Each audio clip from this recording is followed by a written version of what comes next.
இருண்ட வீடா குடும்ப விளக்கா? அவனுக்கு வயது 25, கல்யாணம் ஆகவில்லை. அந்த ஆபத்து அவனுக்கு புரியவில்லை.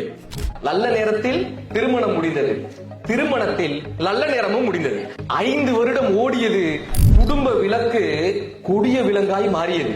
தனியாகத்தானே பிறந்தேன், சிரித்து மகிழ்ந்து வளர்ந்தேன், திருமணத்தில் அத்தனையும் இழந்தேன், தனி மனித வாழ்வை துறந்தேன், மகிழ்ந்து சிரிக்க மறந்தேன், குழந்தைகளுக்காக குடும்பத்தில் இருந்தேன், கவலை என்னும் கடலில் கரைந்தேன், கூட்டத்தில் கடுகாய் மறைந்தேன். தேளை தேன் என்கிறது மன வாழ்க்கை, அதை இல்லை என்று சொல்வதற்காக இந்த கவிதையை வரைந்தேன். நெருப்பை ஏத்தி வச்சு தாலியத்தான் கட்டிப்புட்டேன். என்னோட தப்புதான், அந்த நெருப்பை அணைக்க மறந்துவிட்டேன். வாழணும் தான் நாவலை கட்டிக்கிட்டேன், வறண்ட பாறையில நானா போய் முட்டிக்கிட்டேன்.